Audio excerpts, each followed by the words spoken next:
Hey Autofiber team, are you looking to get more efficient with your drying techniques? Of course, if you're a professional detailer, time is money and time is valuable no matter what. So come check out these drying techniques.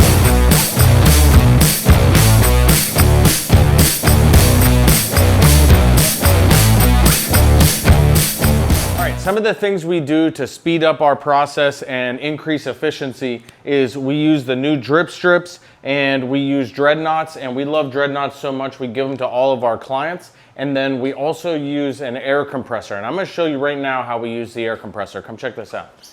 So one of the first things we do is we blow out all the wheels. The wheels can seep a lot from these lug nut holes. And then the tires, we don't necessarily want to take a towel to a tire, to a dirty tire. So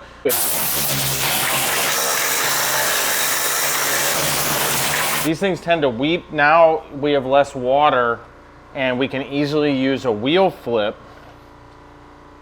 to dry the remainder of the wheel. And this also makes the wheel flip last longer without getting saturated with liquid. All right, the next thing that we're gonna do is we're gonna blow out all of these edges. Now we can use some drip strips and we're gonna use a Dreadnought. We're gonna come behind the air compressor.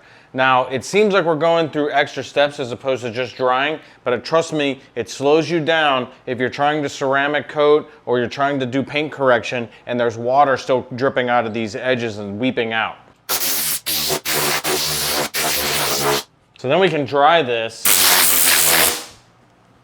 and then we can just set drip strips down. And if you get enough of these, you can really drip strip the whole car, which again is super beneficial. All right, you can see how we improve efficiency when we are drying so that we can move on to other parts of our process without focusing on every little weeping area on the vehicle.